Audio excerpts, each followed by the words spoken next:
course, there are so many things that went wrong that it would be difficult actually to have a talk that would last only 1 or 2 days.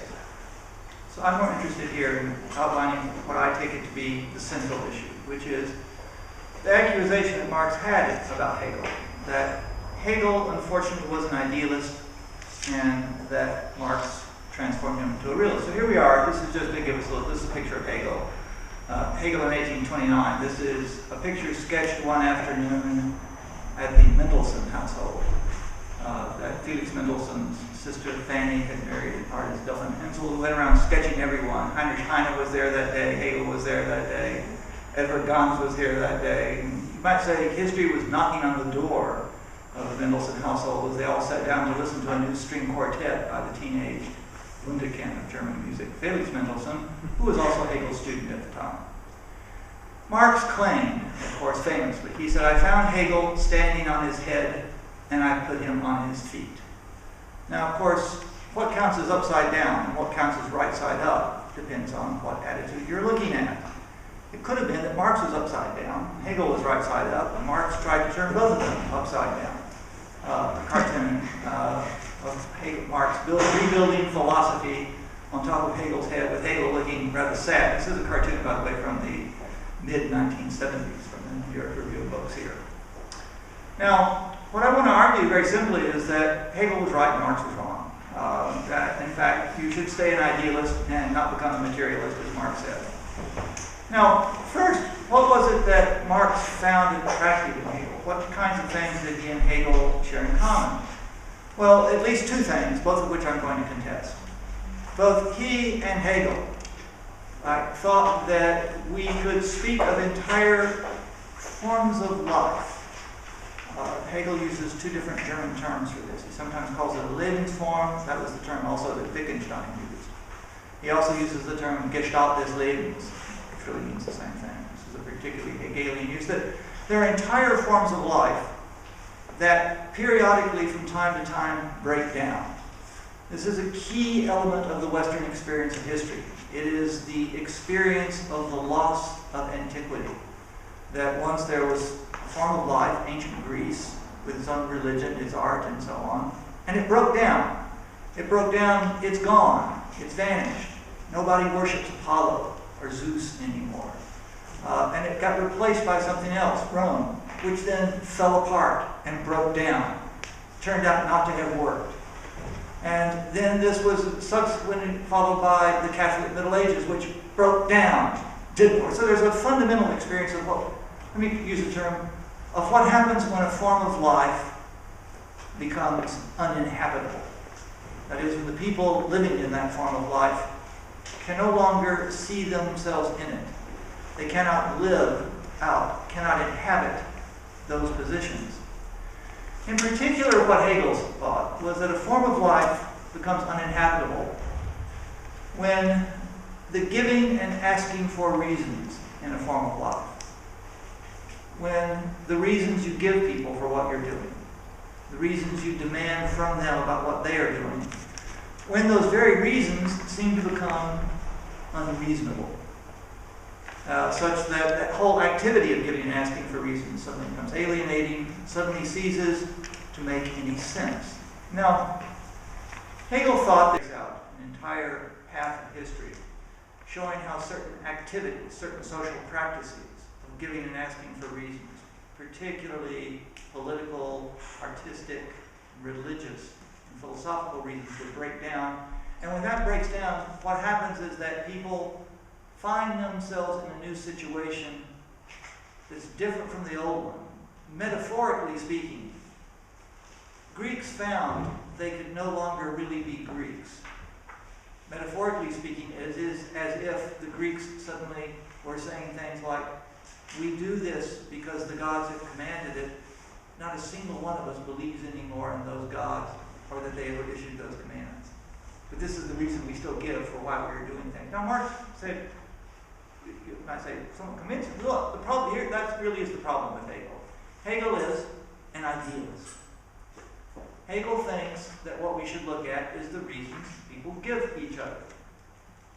Now, it's just idealist obfuscation here, right? That is, Marx's answer was, again, something that rings Abel as one of the examples of what Paul Ricoeur, right, was later to call the hermeneutics of suspicion. That when people are giving reasons to you, they're not really giving reasons. They're giving you something else. That reasons always occur within a particular class and economic background. And that in particular, Marx thought that the kinds of reasons we are giving each other in this modern capitalist world, in fact, are unreasonable.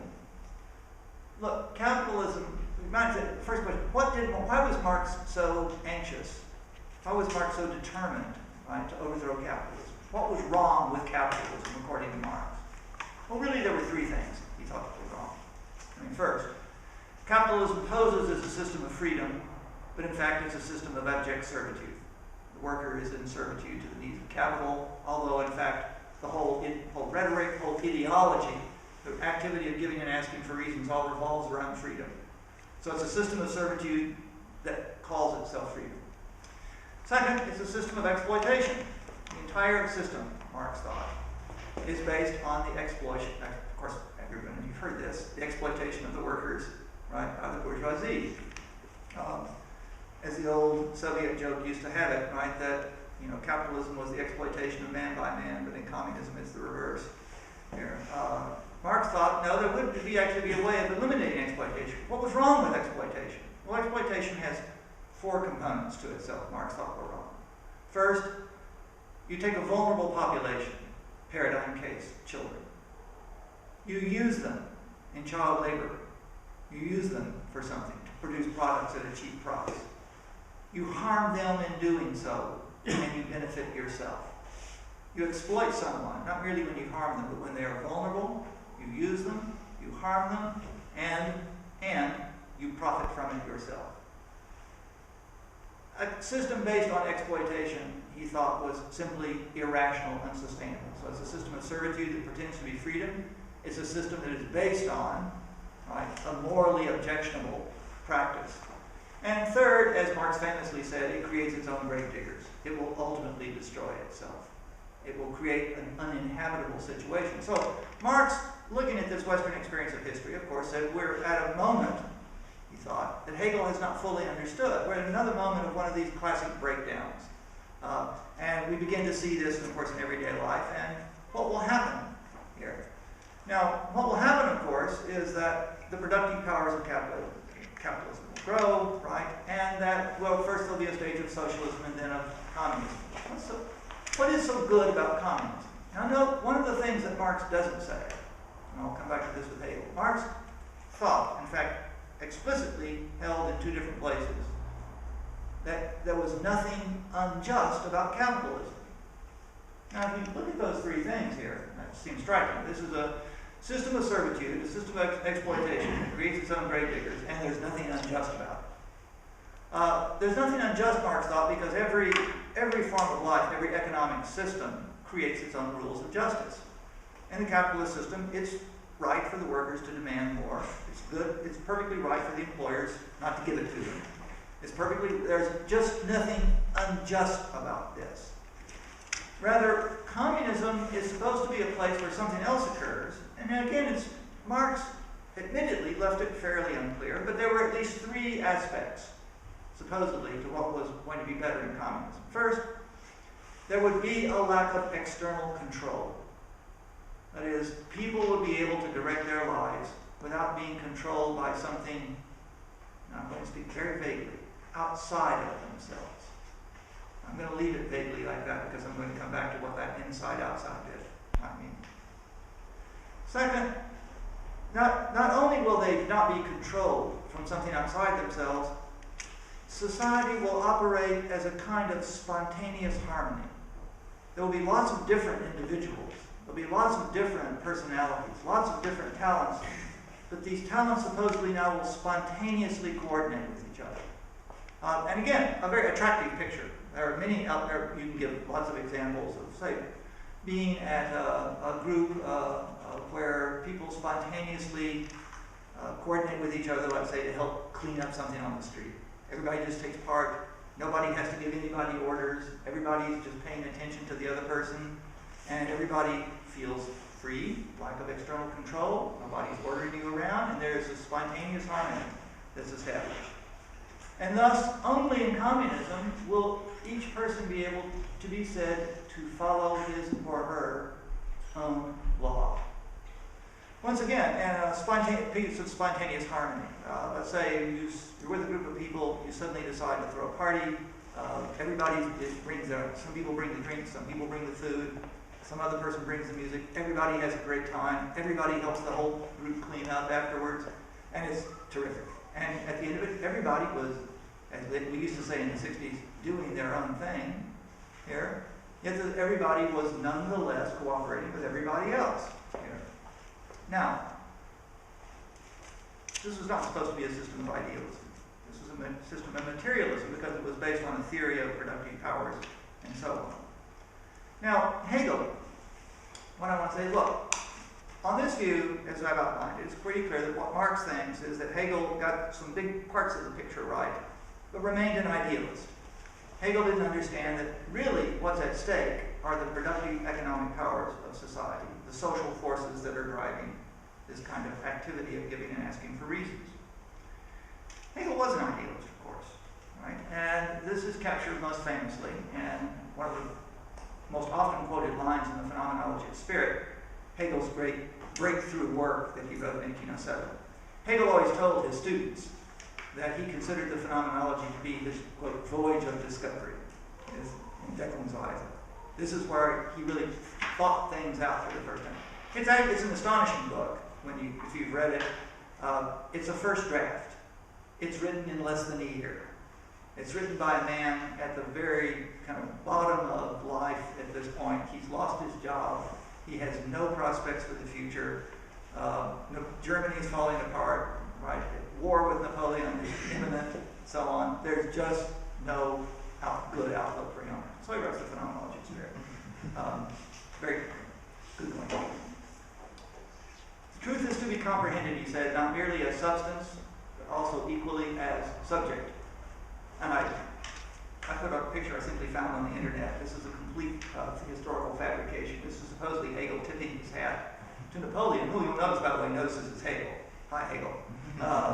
This never happened. But in any event, there's the substance becoming subject in 1807, because as we know, Hegel claimed he was writing the very end of his preface. So he was writing these lines as Napoleon's army was defeating the Prussian army in Jena, practically outside of Hegel's bedroom window. And he did later say that he saw Napoleon going by, and he said, I saw the world spirit on horseback. And this has often been quoted as if he didn't mean that, somewhat ironically here.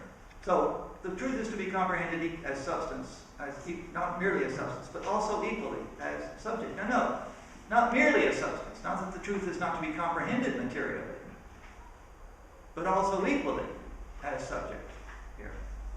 The truth, and in other places he says, the truth is the whole. Das Wahres, das Ganze. What is the whole? Now, you might think, of course, that the whole to be grasped here would be ourselves as natural, producing economic creatures working within the natural order here.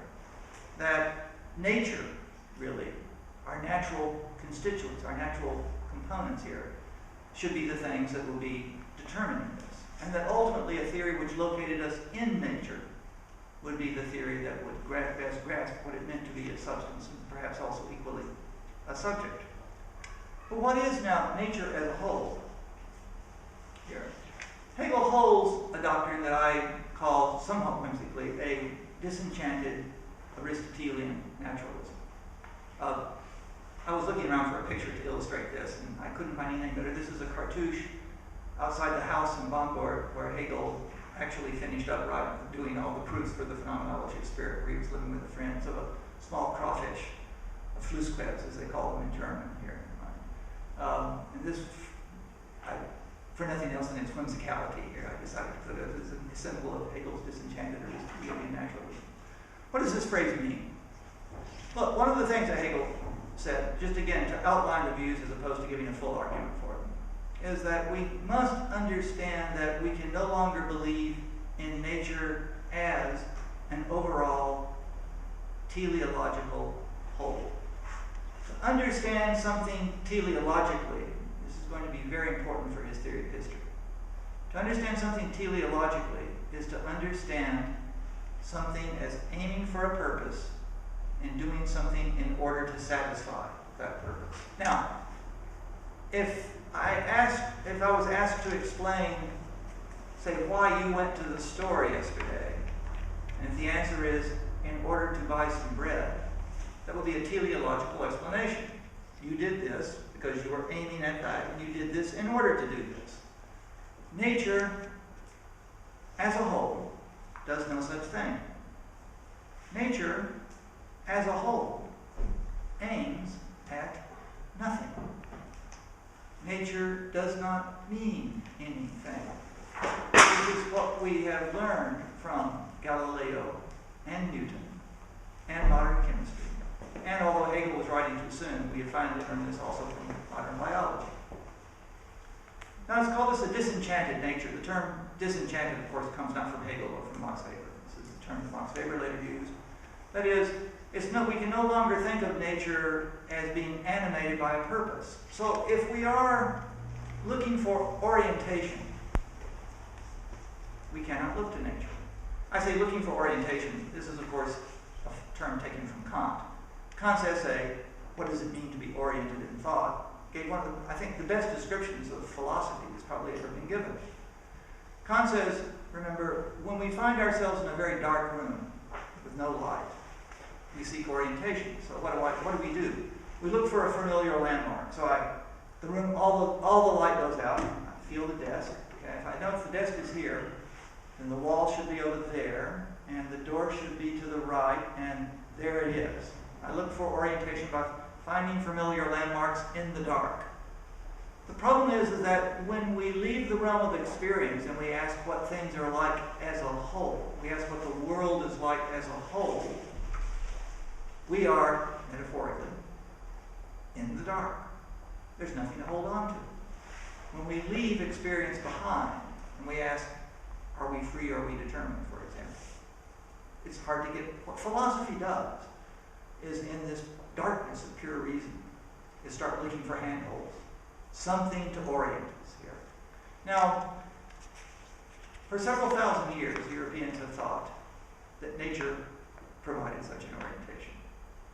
That if we just learn to act naturally, think of, say, people like Jean-Jacques Rousseau, if we just learn to act naturally, we would be better. That this nature would guide us. We have to learn to trust our instincts.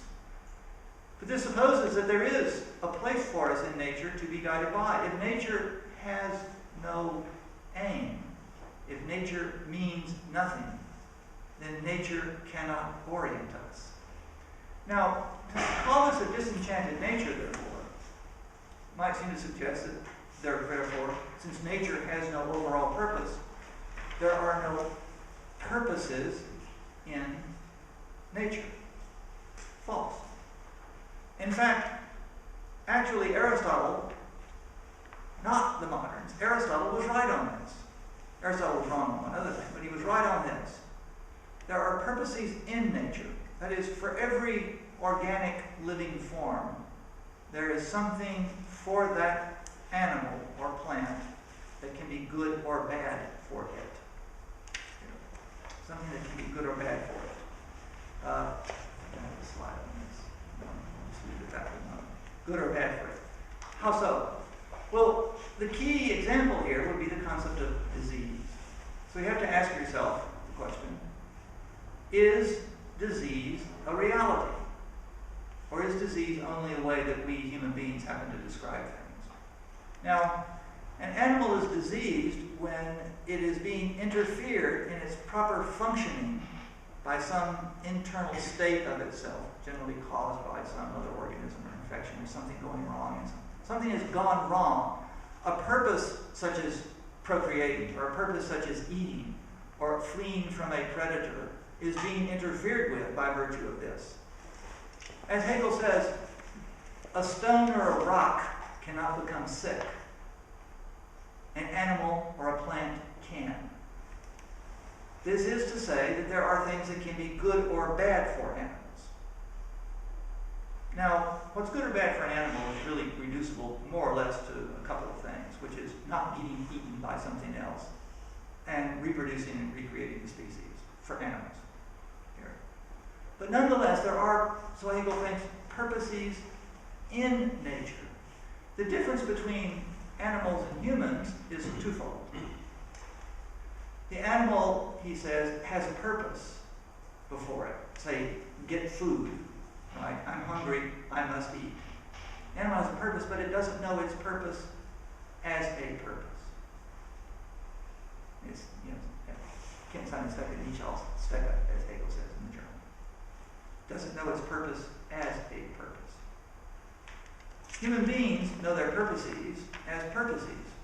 They know them for the goal. They know a goal to be a goal. Now, to the extent, let me make a large leap here. To the extent that there are purposes in nature, there are reasons in nature. There is a reason for the spider to eat the fly. There is a reason for the fly to try and avoid being eaten by the spider. Neither the spider nor the fly understands that reason as a reason. Neither the spider nor the fly can make an inference, can use this as a basis for making, say, a judgment. Oh my gosh, I'm in a spider's net. I'm in very deep trouble. I've got to beat my wings really furiously and get out of here. Right? Oh my gosh, it's getting closer. I better struggle more here. None of these things can know these reasons as reasons, although there are now reasons in nature.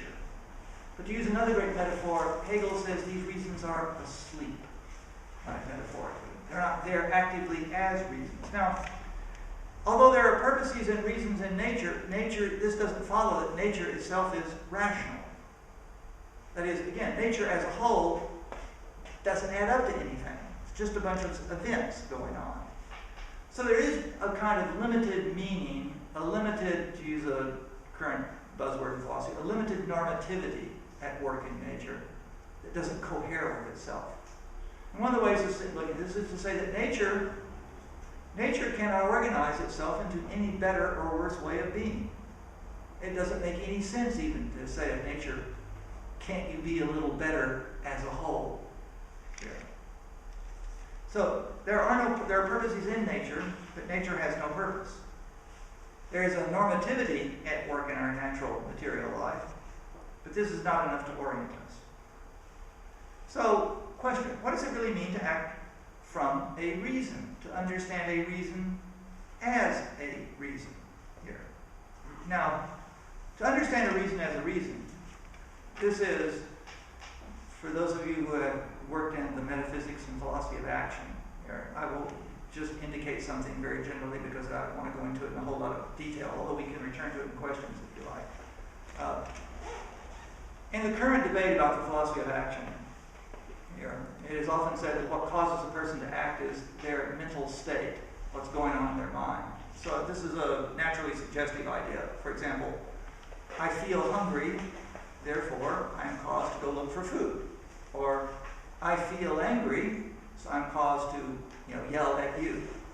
Or I want the room to cool down, so I open the window here. Now that makes it look as if, therefore, to have a reason is to have some mental state that is now causing some muscular activity in the world, some inner event causing an outer event.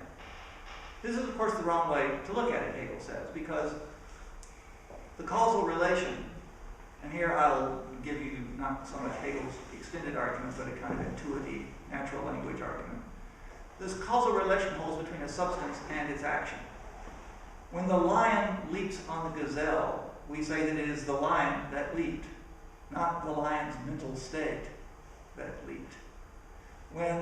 If I punch you in the nose, you say, Terry punched me in the nose, not Terry's mental state did this. Now there's lots of explanations. Psychologists, physiologists may want to explain all this. There's no doubt a biophysical explanation of things going on here, resulting in things happening here, but that is not the nature of an action. An action has to do with how a substance expresses itself in the world. Intentions and actions aren't two things that are causally related. Intentions and actions are two sides of the same coin.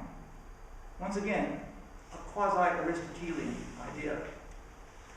Let me just give you a slogan. To have an intention to do something is merely to have an action that is on the way to being realized. If I intend to go to Italy in June, all this means is that the action of going to Italy is now in the process of being realized. I'm buying tickets, looking at itineraries. An action is merely an intention that has been realized. The meanings of intentions and actions can be determined apart from each other, they're distinguishable, not separable, and so on. Now, if this is the case then, right, what I want to argue is that, look, what causes an action? Reasons move people only when attached to what I'm going to call their second nature, and then there's two other moves to get to Hegel's theory of freedom here. The relation of action, the agent to action, is the relation of a substance, a material being to action. To say that the lion leaps on the gazelle is to say that there's a material being, a lion, and it jumps onto the gazelle, grabs it. Okay, there's nothing idealist about this. This is something that happens in the natural world here. Agents, however, human agents, have something that distinguishes them from all the other forms of life. And that has to do with what Hegel calls, again, using Aristotle's term, second nature. Our first nature is the nature we are born with.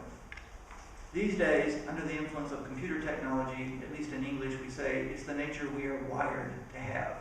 As if we're kind of computer chips being held together by some copper wire and so on here. By the way, notice how different technologies affect the way different philosophers and people often talk of things.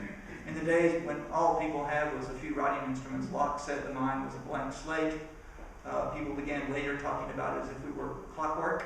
Right? And these days, we think we're computers. Here. That's either metaphor. What is a second nature? A second nature is something you acquire in addition to the nature with which you are born, what you're wired to. For example, habits, dispositions, various attitudes, so on. So just think habits, dispositions, acquired traits, etc. These form an aspect of second nature. But this second nature can become an object to itself. It can become an object to itself only because we also now become not merely substances in having this second nature, we also become subjects. That is, we occupy a position in social space. Now, to be a subject, as opposed to merely being a substance, is to be able not merely to have a second nature and have it as an object of itself, but also to be able to make normative judgments. To be able to say that something is correct or incorrect, appropriate or inappropriate, true or false, right or wrong, moral, immoral, ethical, unethical. Okay, all these involve this element of ought with it. By virtue of assuming a position in social space, we now acquire a whole bunch of inferential moves we can make. Now, by an inferential move, I mean something like the following. Many inferential moves are quite obvious. For example, if something is red, then I know that it's not green, because to be red is to be exclusive of green and vice versa. But I also learn a number of other inferences, such as, you have no right to talk to me like that. Or, well, but this is the way I am supposed to respond to people like you. Or, what gave you the authority to tell me what to do here? All these are inferences. That is, you have a spot, and you now know what inferences you may validly make to other kinds of things. It's the kind of question, one of the first questions that small children ask their parents. So why do I have to do what you tell me to do here? And of course, because I'm your mom, I'm your dad, and I get to tell you. Thank you for pointing that out. Here. But this making of inferences in social space gives us this reflective detachment now from things. That is, we acquire not merely a second nature, but a capacity to evaluate that second nature according to social norms. Appropriate, inappropriate, correct, incorrect, right, wrong, true, false. Here. And by virtue of being able to evaluate our second nature, and by having our second nature be an object of itself, we now are able to reshape that second nature. Now, the second nature, by the way, when we begin to think about it, is not merely our own habits and dispositions, but also the entire social world around us. The various institutions and practices that encourage certain types of actions, promote certain types of habits, right? Discourage other kinds of habits, etc. So in changing our second nature, often we don't merely work on ourselves, we also work collectively on the institutions that we have in the world. One of the reasons for banning the practice of dueling here is that, like this, libertarians, people who really believe that the state should not regulate anything, often like to characterize dueling as allowing adults to shoot at each other with live ammunition for sport. Here. And they say, why should people be prohibited from doing that? And the answer really is because given human nature, there would be a lot of us who would end up accepting duels, although it's better that nobody be allowed to do so at all. So we know in advance that this is an institution that will in fact encourage destructive behavior. If we ban the institution, make it socially unacceptable, frown on people who do so, then eventually this practice will die out and people will find other destructive things to do. Here.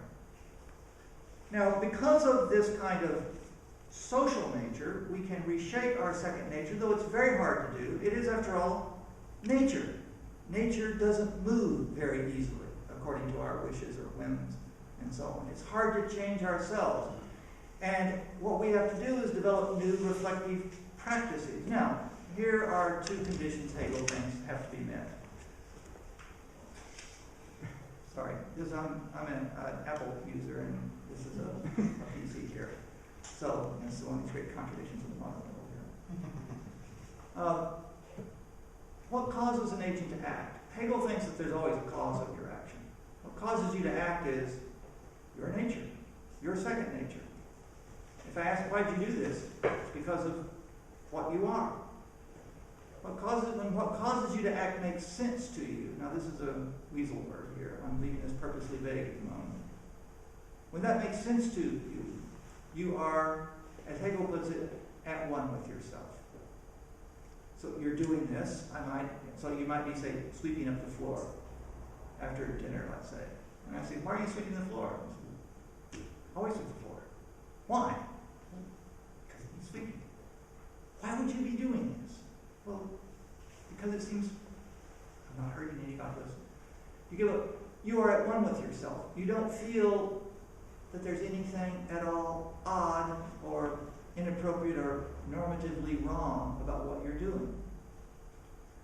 Now, when you can have a reflective capacity to understand what you're doing and to give it as a reason, you're not merely at one with yourself. Hegel's term for this in German is bei sich sein. You're not merely at one with yourself. You are free. And I would put this down as to saying when you are the cause of your own cause. Here's a sidelight, right? There's a long debate in the free will literature about whether or not we are free or determined, or whether or not the two are compatible or incompatible. And Kant saw, very quickly, right? Most of you know this, Kant saw that it seemed to be the case if that were the only two alternatives, freedom or determinism, then the only way we could be free would be if we were somehow standing above the causal order and giving orders down to the entire causal order, so that we initiated causal events that were not themselves the product, where this initiation was not itself another causal event. There's these odd events that just happen out of time, of course, and they just intervene directly in the causal order and shape things. This is the only way out of this concept. And Hegel, again, at the end of book 2 of his Science of Logic, more or less said, well, actually, here's the third alternative, which is what's called reciprocal causation, exoperical. That is, we are an intricate, self-reflective, self-monitoring system that is operating on itself. And we are the cause of our own causes when our second nature, our character that is operating on us, is a character that makes sense to us, for which we can give reflectively good reasons. On this, Hegel agreed with Aristotle, your character is your destiny. But you, of course, can change your character. And to a limited extent, you can therefore change your destiny. This is a denial of a radical Augustinian view. It is an affirmation of a more ancient Aristotelian view about the relation between freedom and destiny. Now, if that's true here, then it looks as if this so-called idealist proposal, which emphasizes that substance should become subject, and therefore ultimately the explanatory priority of all this normative stuff, in fact has got a very good understanding of the material basis of action. That if the charge is Hegel's an idealist, he only thinks the only thing that's real are thoughts, whereas I, Marx, I'm a materialist, a naturalist. I think the only thing that's real are material events. And this just shows that Marx actually hasn't understood Hegel and probably didn't understand his Aristotle as well as he thought he did. Okay, now, what is the whole within which we orient ourselves? Now, what is the whole? What is this if it's not going to be nature here? If it's not going to be nature, it's going to have to be something else. And, of course, one of the things that Marx proposed is that it had to be history. History forms a large whole. History forms a whole which now has a kind of internal drive to itself. It is aiming for a certain conclusion. And if we learn to orient ourselves within that, it's as if, once again in the darkness, we can grab onto this, right? Find the wall, go along the wall, because we know this is the way out, find the door, open the door, and then of course we step into life here. Now, this is often said to be the role that Hegel, in fact, right, ascribed to history.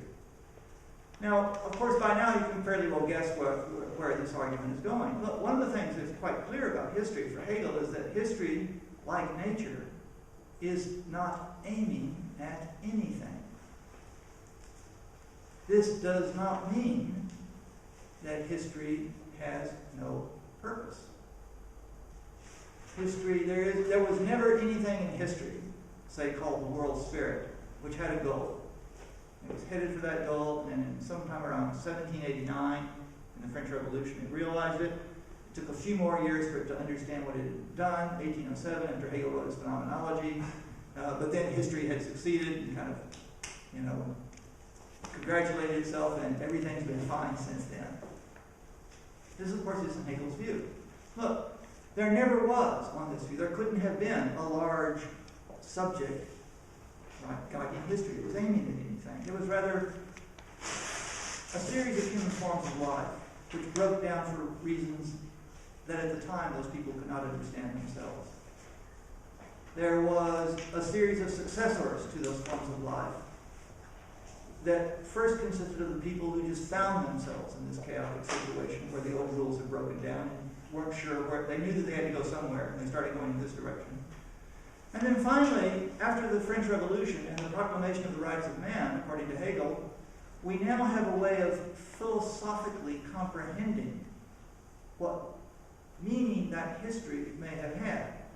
And of course the meaning is that when we look back now at empirical history, now Hegel's making both a philosophical and an empirical claim.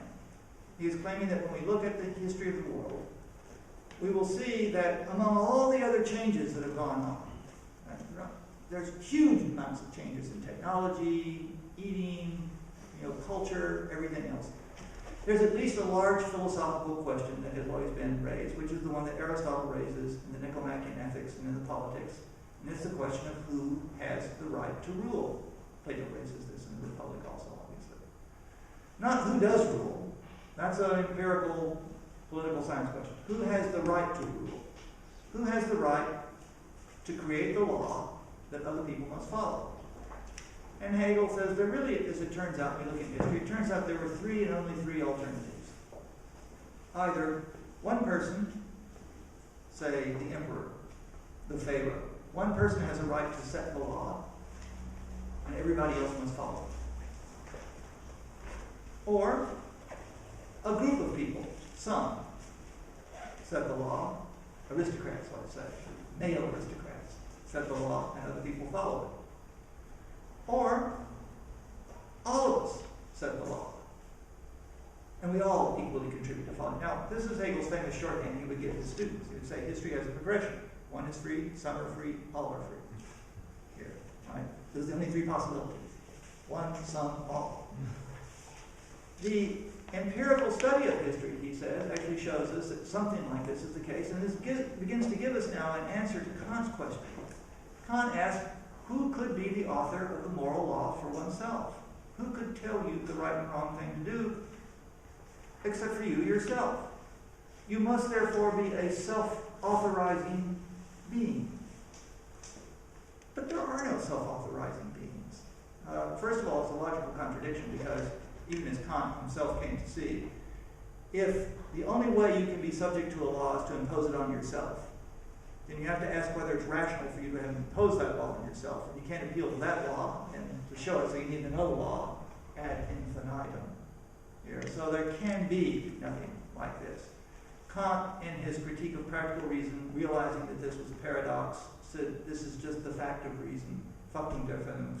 We can't get around it. It's just, we just find ourselves both under the law and as studying the law.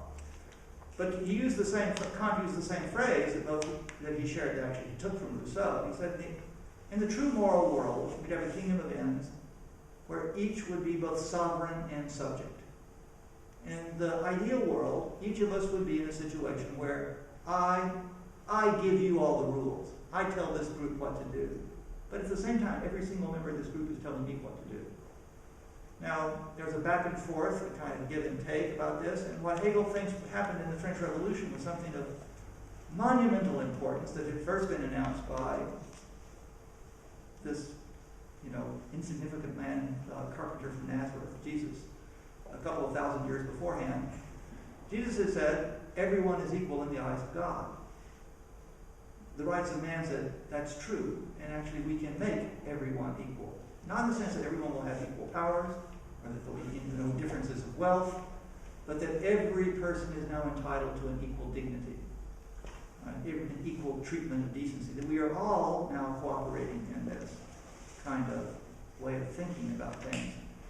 So history has a purpose in the sense that we can understand now that, not that history was aiming at anything, but that given that we have ended up in this case, and now if we make the arguments, tricky enough, we can understand why we are suddenly in a position to evaluate this for what it is, and to understand this as now having been rationally required by us, so that really we are in the situation that although we are far from achieving it practically, we are at the situation where we now know that the Declaration of Human Rights is in fact the rights of man, is in fact the truth about us. That there is no person who by birth, nature, has the right to rule automatically over other people. Here. Now, he calls this by the German term Aufhebung. Here. German term Aufhebung. Often translated in English as sublation because there is no English word for Aufhebung. So the translators, basically they made a word up. They found a word in English that hasn't been used since about 1500. And they said, close enough. Right. When Hegel talks about Aufhebung, by the way, when you read almost all literature on Hegel, it says that the word means three things, right, in German. Right? Aufhebung means both to negate something, cancel it out, as if your life insurance policy is canceled, is aufgehoben. It means to preserve something, as you might say, would you save a place for me at the concert? Would you aufheben a place for me? And of course, it also means, for those of you who know German, right, to lift up, eben auf. So you'll see in the Hegel literature, it always says, Hegel uses this term in three senses: to cancel, preserve, and to raise up. And this is given, you might say, a lot of ammunition, it's given a lot of support to everyone who wants to say that really the Hegelian system is an idealist system, as Marx said it was. You have these things at the bottom, and then they get aufgehoben, sublated, and say swallowed in something larger, and then swallowed in something larger, and then larger, and higher, and raised up until finally you reach absolute spirit, and everything's contained in it. And this is a very dangerous view of totality. It is the spirit of totality that informed Marx. It is probably the most dangerous, although maybe logically consequential, arguments in all of modern philosophy. In the two places where Hegel discusses his use of Aufhebung, in the Science of Logic and in the Encyclopedia of Philosophical Sciences, he says explicitly, I meant to put this in as a quote in my presentation here, but I somehow wrote that. Explicitly, Aufhebung, he says, only has two meanings for me: negate and preserve. Forget about the raising up. Never mentions this. Never, doesn't mention it very much. Never mentions it. It is not a raising up. It is, in fact, a canceling and a preserving. Here's a metaphorical way of thinking. Instead of thinking of this process as going upwards, think of it as going from side to side, horizontally rather than vertically. That's a metaphor, but nonetheless, to aufheben something is to circumscribe its authority. Something is aufgehoben, sublated in Hegel, when the authority it has over you or it has over someone else is canceled, circumscribed, limited, by moving to a new context here, where you're not exactly denying the old thing, but you're now limiting it in a certain way, so you're both canceling it and preserving it. So, for example, Hegel says I have a right to private property, but this gives aufgehoben immorality. It's not that I lose all my property morality, it's that, no, it turns out I can't do anything with it I want to, particularly if it leads, to violent harming of another person and so on. So it's preserved, canceled, but preserved at the same time. In fact, it's a wonderful metaphor here. Now, what history has shown us from one is free to some are free or all are free is really a process of vast changes in social authority. This is what philosophically we learn from history. There are many other things to learn from history. This is the philosophical lesson here. And that the great mistake, of course, is to think, as Hegel thinks, to think that we should conclude, therefore, too much from this. Why? Well, part of this has to do with this use of aufhebung as a way of handling philosophical problems. Let's go back to orientation in the dark. Kant thinks, remember, that when we find ourselves in complete darkness, we look for landmarks. When we leave the realm of ordinary experience and we ask ourselves, what is the world like as a whole? Ask the classical questions of metaphysics and of life. Right? What is my place in the larger order of things? What happens is that when we detach ourselves from experience like this, we quickly find ourselves engaged in various antinomies, as Kant called it, that is, basic contradictions. Freedom versus determinism. Does the world have a beginning in time? Does it have no ending in time? Is the world infinitely divisible, or is it only divisible down to certain parts? Right? That we find these really basic contradictions. And Kant called this, dialectic. Hegel called it the same thing. What we learn in dialectic is that we don't abolish these contradictions. We tame the threat to reason that they seem to hold by putting them into their proper context. And in particular, Hegel thought that in the modern world, we find that there are, basically for us to be the kinds of modern people that we have come to be, or in general, to have become the kind of individuals that we have become over the long process of world history. To become individuals, self-originating sources of claims, we're going to have to presuppose that there are certain rights that we have vis-a-vis each other, life, liberty, and the pursuit of property, not in the pursuit of happiness, life, liberty, and property, or life, liberty, and the pursuit of happiness. That there will be various philosophical contradictions in those rights. Locke says those rights are all relative to the act of a sovereign. Hobbes says those are all relative to the act of a sovereign. Locke says they are all natural and preceding the act of sovereignty. Back and forth, back and forth, back and forth. We will subscribe to the doctrine of rights, even though these philosophical answers will not be ultimately answered. These philosophical problems will not be ultimately answerable. Likewise, for us to have these rights, we will require a certain moral conception of ourselves as able to act impartially. There will be problems with that. Downtic problems versus consequential problems. For us to be these moral individuals who also ascribe to having these rights is for us to be now committed to very particularistic types of claims in family, civil society, and the constitutional state. But as Hegel says over and over again to his students in his lectures, there is no final solution to be found to these problems in any state at all that is possible in human history. Every state itself is limited, finite. It's merely one state among many. It cannot provide a basis for the ultimate satisfaction in life. You will not get your orientation completely by your membership in any state at any time, anywhere. In fact, the great philosophical temptation from the Greeks up to the present has been the idea that there might be a final overarching whole within which we could orient ourselves in life. This is the danger, Hegel thinks, in this. The only time we ever saw a picture of that, he said, was in ancient Greece. The Greeks thought the world was a purposive organic whole. They thought that in their society that if everyone simply followed out their social position in life and did their own duty, that this would spontaneously organize itself, spontaneously harmonize with itself. What the Greeks found, tragically, this was what their tragedies were really about, was that that wasn't possible. That this dream of a spontaneous harmony, which can occur in little things like parties and so on, that all of our social and political life could be organized around this kind of spontaneous harmony, this is possible, is what he thinks is the great animating delusion of modern times. And in fact, his philosophy is intended to be a kind of inoculation against these kinds of things. Here. Now, if there is no self-restoring, self-harmonizing organic unity in nature, and no self-harmonizing organic unity in history, and no self-harmonizing organic unity in social and political life, then there's no law guiding that can be orientating for us. There's lots of orientations we can find, but as Hegel says in his 1820 Philosophy of Right and Purpose, he says, philosophy always arrives too late on the scene to give the world any instruction on where to go. The owl of Minerva only spreads its wings and flies when the sun is going down, flies at dusk. Here.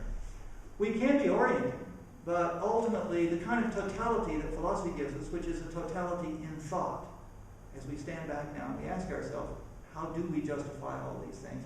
What sense does all of this make? And how do we put all this together into a coherent philosophical system that we can achieve a kind of wholeness and totality in thought, but never in practice? And in particular, any organic view of the state would just be a disaster. What was Hegel's alternative, by the way? Well, once again, Hegel said, everything good and rational about this has already been written by Aristotle. What we need to do is learn how to figure out how to retranslate this into terms acceptable for the modern world.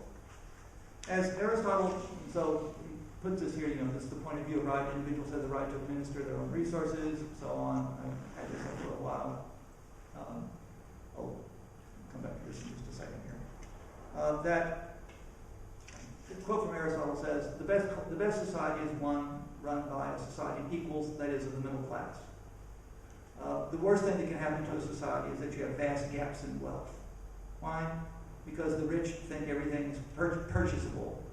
The Russian denken das alle käuflich ist. They think they can buy their way out of anything, so they feel no social obligation. The poor have no stake in society, so they feel no social obligation. Such a society is always on the brink of falling apart. In fact, what we should aim for, he says, is the decent society. Right? A society, not a classless society, a middle-class society. Not a society where everyone has the same, but a society where there's no great gaps between the poor and the wealthy. This was, of course, the original left Hegelian alternative, taken up by Edward Gans, and then later Heinrich Heine. Edward Gans was Marx's teacher. Apparently Marx didn't listen to that part of the lecture very, very well. So there are, of course, problems with this world. We could go into them. Hegel thinks that first there's a problem. The world might become too prosaic. There is this point of view of right that individuals should have the right to administer their own resources and so on. This is the democratic principle that you should share in the government of local communities, corporations, and guilds. One of the greatest ills that can befall a state, and with the class of officials, the bureaucrats. They become remote and alien. This is Hegel speaking. And by its skills in education and use of official authority may provide a channel for the arbitrary will and the oppression of its citizenry. There's a danger at stake now in this new, modern, rational, bureaucratic state, which ought to be this kind of middle-class state, right, with no great gaps in wealth. And he says, in fact, the kind of jargon that bureaucratic officials, he's thinking particularly of Prussian officials here, says citizens learn to regard their, quote, bureaucratic language as a kind of underworld jargon, like some kind of thieves' slang. Sounds familiar? If, in fact, the state were to go so far as actually to require identity papers from everyone and require their picture such that you would have to produce your identity papers to the police upon request, Hegel tells his students, right? The state would then truly become a vessel of galley slaves, where everyone is supposed to always be exercising oversight over everybody else. And there is a danger, he thinks, in our modern over-administered world here, that this could become a reality. So it's not all rosy and so on with Hegel here. But basically the argument is, conclusion, should Marx have been a Hegelian? If Marx had learned the lesson about organic totality and not thought that idealism simply was the substitution of thought for reality, but had taken some of these other ideas seriously, I think Marx would have realized he should have been a Hegelian. In fact, it was this myth of spontaneous harmony, the great idealized view that this was the golden age of ancient Greece, and that we just get that restored again here. Something impossible within this modern world of individuals, the dream of somehow now not sublating these oppositions, not the Aufhebung of them, but the overcoming of them here would be, of course, the dream. And we will never overcome all these contradictions. Most pragmatically speaking, the most we can learn to do is balance them. We should never confuse politics with metaphysics. We should never think, on the other hand, we're at the end of philosophy or the end of metaphysics.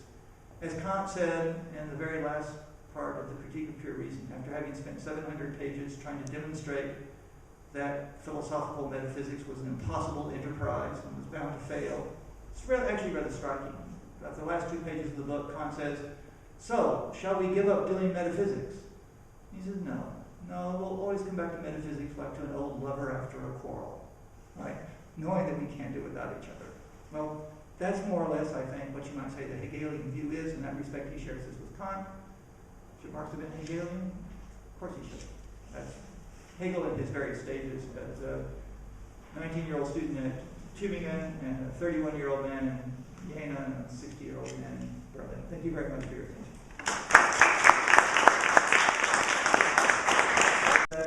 The account that Marx gives of this as consisting entirely in the aggregation and enlarging of productive forces really is just not going to make sense of empirical history. So part of the lectures on philosophy of history, where Hegel goes into a lot of detail about Roman and Greek life and life in the Middle Ages, was to say that there are large changes in certain kinds of cultural ideas, particularly ideas having to do with individuality and so on, that have at best a marginal relation to some of the material transformations going on. And that's a real historiographical dispute with Marx, that just particular things cannot be explained very well by this so-called idea of this, relations of production coming into contradiction with the forces of production. Has there been progress in history? There's been progress at least in one major area that's of philosophical interest, which is the area of social authority. And that's the one is free, some are free, all are free. That's progress in history, although nobody was ever aiming at that. Caesar didn't bring the republic to an end and re-establish an empire so that people in the Middle Ages, right, could begin to create free towns. There is no teleology in that sense in history. See, teleology in the strict sense is some agent aiming for something and doing something in order to do that. In that sense, Hegel is a non-teleological thinker. There is nothing in history that's aiming at that. Even modern Europe is not aiming at that. Modern Europe, prior to the French Revolution, even though that's where it ended up. Just briefly to answer that. Now, but there are some problems with this, by the way. One of the questions is, why isn't Hegel, say, just a historical relativist? Why isn't this just a celebration of a particular historical period over another? This is an objection that Richard Rorty used to give to this type of thing. He would say, all you're doing is celebrating yourself. Right? What you're doing is you're saying, yay me, we're here. We look at everybody else and we say, you're not us, right? Look how backward you are. Now, so you need a larger account, which I tried to give in some other work, as to why Hegel is not a historical relativist. That is, how it is that the various demands of reason that have come to be made have been made by virtue of the very determinate failures that past attempts have tried to make of this, such that we now find ourselves in a position whereby we can now look back and see that in fact there is no other choice about the authority of reason except for reason to be its own tribunal. More concretely put, you can say that there have been alternatives. Various artists have claimed that it is art and art alone that sets the law. Shelley said, the poet, the Romantic English poet Shelley said, the poet is the lawgiver of mankind. Wagner thought that, basically in staging something like, say, Parsifal, he was actually creating a new religion, right? The new religion of the future for us to subscribe to. That, in fact, we have good arguments now for saying that reason can make sense of things in a way that, say, art cannot, and that therefore philosophy, that is secular reason, claims authority over art, so it doesn't claim to replace art. That's it. Thanks. Stefan, you. You gave a very interesting interpretation of Hegel, and I wanted to ask you, why do you give so a great importance as a concept of nature? That I found that very original as interpretation, because as you know, the concept of nature plays a little role in Hegel's thought. For example, in Hegel's Jugendschriften, in the writing of its use, the main point is the spirit, perhaps. In all the cases, the religious background of Hegel's philosophy, about you don't spoke so much. And why this comparison you made with Aristotle? Of course, Hegel said from himself he was in a kind of Aristotle, but of course not, and I agree with you, not in the sense he didn't take from Aristotle his naturalistic point of view. More his idealistic philosophy, because Aristotle has also an idealistic philosophy. He speaks also about the spirit. That would be my question. Why nature? Why this problematic of nature? Because from the very beginning, Hegel speaks, as you said, about history. That is his main problem from the very beginning, because that is the answer he gave to Kant, because he has another idea from freedom. And it is right that history has no aim, but the human history as such has perhaps not aim, but the history of the spirit has an aim. And this aim is the freedom.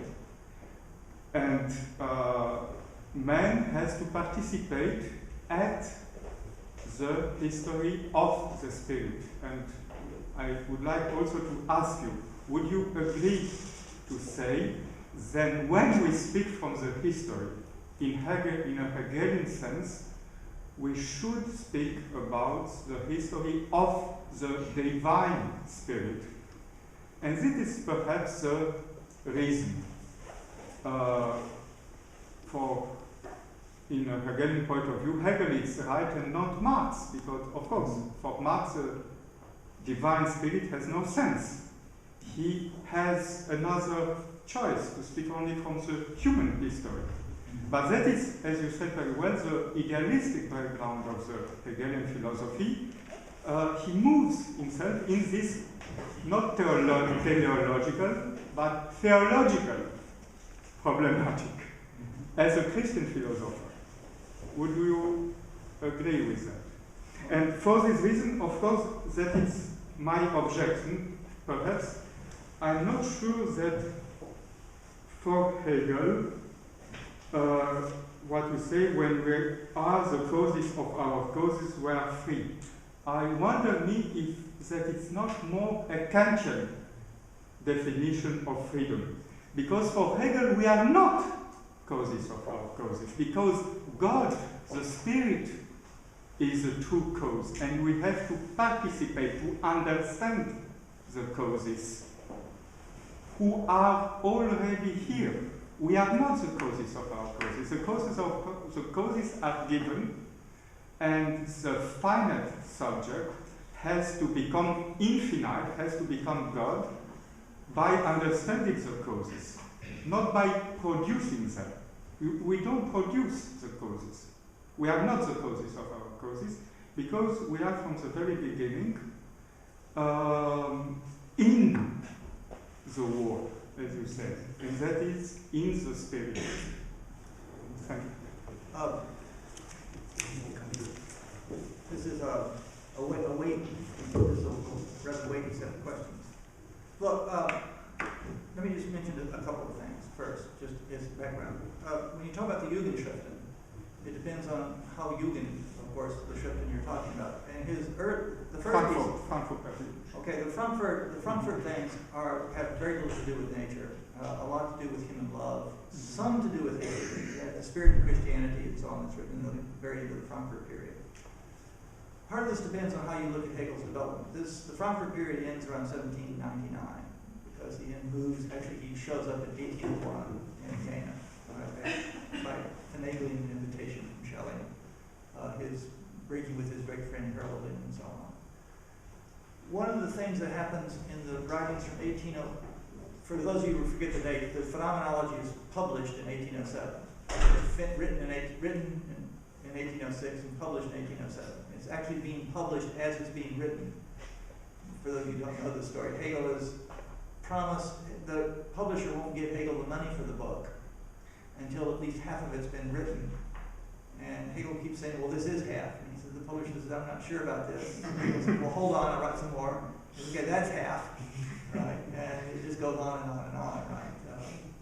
So the writings from 1801 onwards are thick with philosophy of nature. There's the 1801 system, the 1803 system, the 1804 system, the 1806 system, all of which are about philosophy of nature.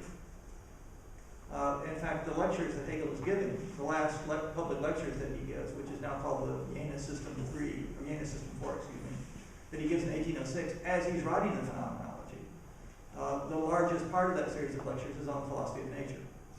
So it's quite clear that at least in this development period, Hegel is obsessed with the philosophy of nature. Now, second thing is just look at the books that Hegel published in his lifetime, the Phenomenology, the Logic, and the Philosophy of God here. The encyclopedia, the middle group, has 3 volumes. The Philosophy of Nature is volume 2. It's larger than volume 1 and as large as volume 3, the Philosophy of Spirit. So just in terms of sheer size, right, the Philosophy of Nature is as large as the Philosophy of Spirit. So yes, I don't think as you know, nature, it's only the non-spirit, it's the negation of the spirit. Hegel says that at the end of the Logics. Yes. First you have the idea, and but volume 2 is Die Naturphilosophie. Exactly, but volume 2, it's not the fundamental, it's not at the beginning, it's not at the end. Hegel also says, remember, at the end of the system, right, that we could have done it in any order we wanted. We could have had it nature, spirit, logic. We could have had it logic, spirit, nature. We could have had it spirit, and so on. I don't agree. Well, but he does say that. Yes. And so, just in terms of, physical facts, in terms of size, right, the philosophy of nature is as large as the other things. So he's at least blathering about it, talking about it as much as other things. And he does say that we could. In fact, the original Jena Systems starts out as nature, spirit, and then something else. And then he decides, no, the ordering is all wrong. That's when he finally comes to the view that logic should come first. This also, by the way, for those of you who are Hegel scholars, Hegel didn't figure this out and left us no clear indications, because when he writes the Phenomenology, he seems to have reversed himself. Originally, he promises and announces and puts an advertisement in the journal that says, next spring I will be publishing my system, starting with the philosophy of nature and then concluding with the philosophy of spirit. And he never does that. Instead, we get something else called the Phenomenology, which is part 1 of the system of science. Part 2 became the science of logic. Then he said, no, part 1 isn't part 1 anymore. Part 2 is now, so. But But the deeper question, you say, is actually whatever how much volume 2 takes up, and however much Hegel then says to it, the real philosophical core of Hegel's system is the philosophy of spirit here.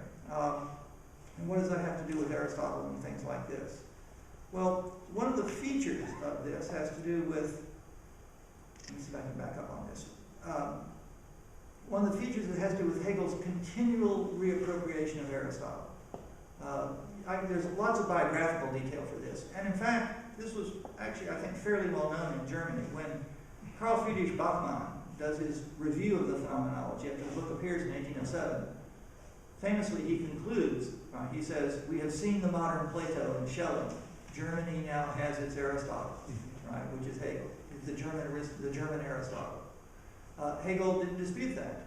When one of Hegel's sharpest critics later on, Adolf Trendelenburg, one of the very, very sharp critics of Hegel, who actually was a student of Hegel's in Berlin, when he did his dissertation with Hegel, Hegel made a point of congratulating him on this, even though it disagreed with Hegel's views so much, precisely because Trendelenburg had written on Aristotle. Hegel said that more people should be writing on Aristotle. This is good. I'm glad to see young people are, turning to Aristotle in this. And then in the beginning of the philosophy of politics, Hegel, in the Encyclopedia, Hegel says, the best that's ever been written on this is Aristotle, and most we can do is to come back to this. At the beginning of the philosophy of subjective spirit, the best thing that's ever been written on mind is from Aristotle, we should come back to this. When he's writing the logic, right, what we really have to do is recapitulate many of the categories of the Aristotelian. So it's clear that Hegel is very, very indebted to Aristotle, just as a textual matter. Now, the real issue, and this has been the most divisive issue in Hegel scholarship since Hegel's own day, is exactly what the role of divine spirit is supposed to be. And right from the outset, there were two schools, with the right Hegelians and the left Hegelians on this issue. Hegel himself always finessed it. Now, one of the things that Hegel says about the divine spirit, he says, in the Phenomenology in 1807, he said that the feature of the divine, what makes the spirit divine, is that it has fully manifested itself to us. There are no longer any mysteries. That is, as Aristotle and the Greeks had supposed, the world as a whole is intelligible to us. And it's as history. Yes, it is intelligible. Now this goes against, say, someone like Kant. Kant's much more, in this respect, if you think of it, Kant's much more 21st century than Hegel is in this respect. Kant says the world as a whole is not intelligible. It's contradictory, it's what it is an sich in itself, is unknown and unknowable to us. We will never know. We can practically hope, we can make all kinds of rational postulates, but it is unintelligible. It makes no sense to us. Hegel says the world as a whole is intelligible. The world as a whole being intelligible, he says, is all that we could mean by divine spirit here. So what we mean is that there is a kind of reason at work in the world. Right? See, Hegel is, in this respect, Hegel is adheres to this kind of Johannine Hegel, right? That in the beginning was the Logos. The Logos was with God, and God was the Logos, and the Logos became flesh. All this means is that in the beginning was the Logos, that the world is intelligible to human reason. And at this point in history, we have now reached the point where this has become apparent to us. Now, this was at Hegel's own funeral. One of his students, Friedrich Förster, actually maintained this view, this graveside speech. And Friedrich von Heinecke, the other person who was head of theology in Berlin, said, no, actually, Förster just told you wrong. Actually, Hegel's an Orthodox Christian, so on and so on, right? And so, standing over the grave were already the two schools of thought that were dividing themselves over exactly what the meaning of this Hegelian legacy is. It would almost certainly take us too far afield, I think, to try and resolve all that, although I would just say, look, this argument's been around a long time. I think there are all the Hegelian texts stacked up to show that Hegel was actually a left Hegelian and not the right Hegelian that von Heinecke made him out to be. Let me put it like this. When Hegel's own wife, Marie, read the lectures on the philosophy of religion after they were published after his death, she said she was shocked. She said, because she said, I'm a devout Christian. This cannot be the man I was living with all these years saying these things here. So there's, historical reasons, lots of other textual reasons, I think, and so on. But this is the big division. Now, on the more orthodox traditional reading of Hegel, Hegel is a kind of Neoplatonist, not a Neo-Aristotelian. That is, there's a kind of divine essence. We participate in it, and when we participate in it fully, then we are at one with the divine essence, and therefore we're free. So, if we are the cause of our own causes in the sense of reciprocal causation, that would be one thing. But as you say, be the cause of our own causes would mean that God is the true cause for Hegel. But on Hegel's own view, that would mean, therefore, we are not free. We would be in the position of the medieval. We are free by understanding the causes. No, we're free, but we would not be free if there was something else other than our own reflective understanding. Right? So, in the beginning of the phenomenology, you have the master-slave dialectic, right? Where one person, the master, is now setting the rules for the slave. And Hegel says, when this breaks down because it's first of all contradictory, because the master has to tell the slave that I'm the master, you're the slave, and you have no authority, and I am your master because you recognize me as master, but you have no authority to do so. Here. Right? So the slave, by virtue of being a slave, the slave has no authority to recognize the master, but the master can't have the authority unless the slave does recognize the authority. See, it's a little bit like my saying, I demand that you tell me I'm the most intelligent person in the world. And you say, okay, you are. And I say, well, what would you know? It wouldn't count, right? So you're denying the authority on which the recognition is based. What succeeds that in the phenomenology, Hegel says, is a period where the whole world is now slaves to one master, a divine master.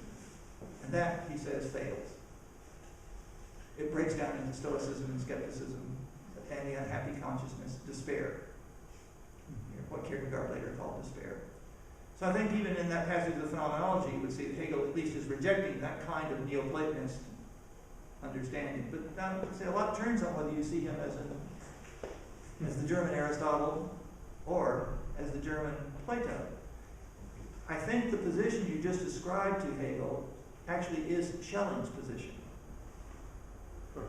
And that's the Schelling recognized this early on. When Hegel sent him a copy of the phenomenology, Schelling replied very icily, right, to this. He said, I don't like this at all. Right. Come in, please. Thank you. More questions. My first question, let's say, I was not very sure I understood what was the role of Marx in the presentation. In what sense do you present it like something went wrong towards, like a student who didn't really understand his professor, or he didn't get the lesson, he failed the exam in a way? But if this is what you're saying, then it always leaves open the possibility that other students should have get it, or if Marx could have get it, a next student really didn't get it. Yeah. Produce the same kind of misunderstandings in your own perspective. So why Marx itself is noun and pronoun of a particular person is relevant for your presentation. And second, a bit more complicated in my own mind is this idea of second nature. Second nature which manages to reshape itself and which creates a difference between humans and animals and humans. It reminds me about the theory of autonomy, and also like Harry Frankfurt, who was speaking about second or higher order preferences about first order preferences, which makes a difference between an autonomous person and just a person who is indifferent about his first impulsions, let's say, things that move him. Such as, for instance, a smoker who's basically uninterested and indifferent about the fact of smoking, and a smoker who might continue not smoking, but in any way produce the second order preferences about his first order preference to smoke. So he acknowledges it might be wrong, but at the same time that it's too strong for him, so he doesn't want to give up because it's too powerful and painful. But the same smoker might, because the problem of regress always comes here. If I understood well, Hegel fixes the level of becoming one with your own, idea of one. Frankfurt uses the idea of wholeness, I think. So one, you have to just make up your mind by creating your own, to make a decision.